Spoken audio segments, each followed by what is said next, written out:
Hello and welcome to Miniature Adventures. I'm Big Lee and today I want to tell you about Newark Air Museum. So recently I went up to Newark and I was able to visit Newark Air Museum. I've never been there before, but it's been on my hit list of places I wanted to go for quite some time because it's got a very interesting collection of aircraft from a range of periods. The airfield was originally known as RAF Winthrop and it was opened in September 1940 and was originally intended to be used by the 300th and 301st Polish bomber squadrons flying ferry battles. Both squadrons were originally based at RAF Swindon, but then in about August 1940 they moved over to Winthrop. And their first raid from the site was against German invasion barges in the Boulogne harbour in about September 1940. The airfield itself didn't go completely unscathed. In October 1940 the Germans dropped a parachute mine on the site, badly damaging the grass airfield. Later on the site did have a concrete airfield, but a runway, but at the beginning of the period it was grass. And you know, both the two Polish squadrons there did have success with their ferry battles, but later on they received their first Wellingtons, and by January 1941 301st Squadron was fully kitted out with Wellington bombers. During July 1941 both the 300th and the 301st Squadrons were then moved to RAF Hemswell, and some upgrading work took place at the airfield. The site did continue to be used throughout the rest of the war. Later in 1941, 455th Squadron used the site briefly using Handley Page bombers, but they left by February 1942. And it was early in 1942 that Winthrop underwent its major reconstruction with the building of hard runways, hard standing for aircraft, and the traditional A-shaped bomber configuration for the site. And then after that, the site sort of took on a sort of training role. So pilots were sent there for training in Avro Manchesters and Lancasters. Later on in 1943, Handley Page Halifaxes were based at the site, although they eventually moved on and were replaced with Manchesters.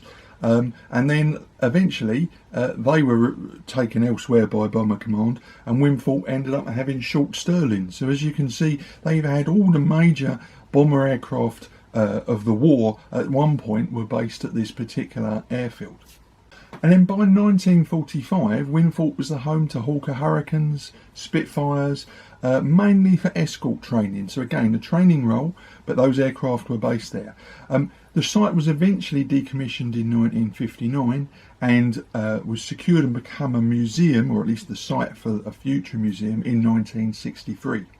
The site was officially opened as a museum in 1973, and it continues to be open to this day, and it has a very impressive collection of aircraft, and well worth a visit.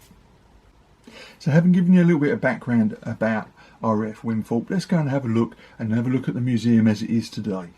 Today I'm at Newark Air Museum, formerly known as RAF Winthrop.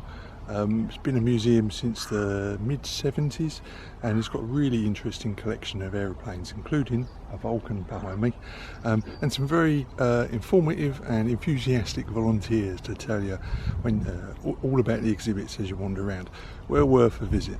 So I'm going to shoot a bit of video as I go around so you can see what the place is like. As I say, very nice, especially on a lovely sunny day like today.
I think you'll agree that's a very interesting museum and a very interesting collection of post-war jet aircraft from a range of countries. Very interesting place, very enthusiastic and knowledgeable volunteers as well, and well worth a visit, especially on a sunny day such as the day when we visited. It was an absolute pleasure to be out, about and doing museums again. Well, I hope you liked that short video. We did visit some other places, and I've got another video to come out in a few days' time. And hopefully this is the beginning of us going out and doing a few more military museums. I've got plenty within range of where I live, places I want to visit, places I've been to before, but also some new locations that I'd like to visit. So I'm hoping to do some videos on those as I get out and about again and get back to my normal activity and my miniature adventures.